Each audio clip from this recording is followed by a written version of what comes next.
Hey, well, good afternoon, One Pearland. Welcome, all my friends. I wanted to take a minute today and share something with you that I was thinking about as I was writing the One Pearland kind of update for the week. You know, I'm sitting here in my backyard, and if you could see the whole area, you'd see the waterfall and the pool in the back. We've got about an acre lot back here, and it's one of the favorite places for my wife and I to go because we can go and we can relax here. We can take a deep breath, unwind. It's got some great views and scenery. It's a peaceful place we can recharge. You know, and all of us at times in our lives need those places that we can recharge, that we can rest. We want to come to those places where, you know, we've arrived to that destination point and the scenery that we're looking at, the surroundings is beautiful.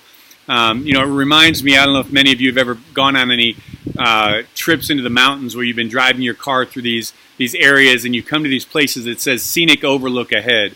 And when you come up around the bend, you get to that Scenic Overlook, and they have these pull-offs where you can pull off and get out of your car and observe and enjoy the picture of what you see, nature, the beauty, the mountains, the valleys, whatever that overlook happens to be gazing upon. And, you know, we all need those places. You know, in our lives, we work really hard to get to certain things and achieve certain things and come to certain places in our life. And when we get there, we want to take a deep breath and relax and kind of we've arrived and enjoy the scenery and enjoy the fruit of our labor. You know, but the danger in that, if we stay too long, is we begin to camp out. And see, overlooks were never meant to become camping sites.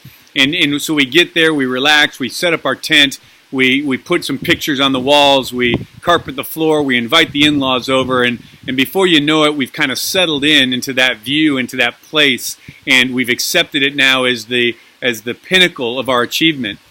You know, but if you've ever driven through the mountains to these scenic overlooks, you know that one of the things that you come across is if you would just keep driving for another 10 or 15 minutes up around that next bend, you're going to come to the next scenic overlook. And when you get there, you're going to realize that the view you see there is even greater, more impressive, more awe-inspiring than the last one you were at.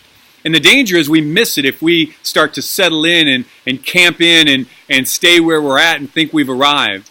You know, I want you to know and I want to tell you that all of you have greatness inside of you. You were created for something greater than where you are today. No matter where you are today, how successful you are today, God says there's more in your life. Now, I'm not just talking about finances. I'm talking about destiny. I'm talking about what you were created to do and called to do. And I want to encourage you today in the law of the trade-offs, which we talked about at this Jumpstart this last week, is really about understanding that sometimes we're going to have to give something up to get something else or to go up.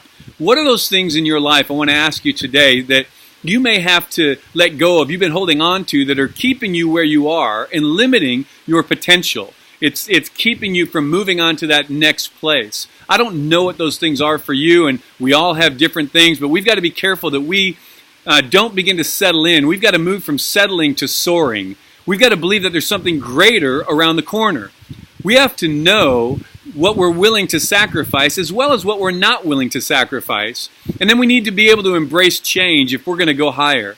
So as members of One Pearland, I just want to say thank you today. Thank you for your membership and your commitment to who we are and what we believe, because as One Pearland, we agree to love one another, to forgive one another, to honor one another, to choose humility, walk in unity, and speak life. We're calling our city to a higher level of engagement and relationship. That's really what it means to be a part of One Pearland. So I'm glad that you've chosen to be a part. I'm glad that you're a part of my life and this community and this relationship. And I look forward to talking to you again next week. Until then, I just want to really encourage you that examine your life, figure out what it is that you need to give up to go up. Because successful people, those who reach their potential and move in their destiny, are willing to make those trade-offs. What trade-offs do you need to make today? So God bless One Pearland. Thanks for being a part of what we're doing. Look forward to connecting with you some more this next week.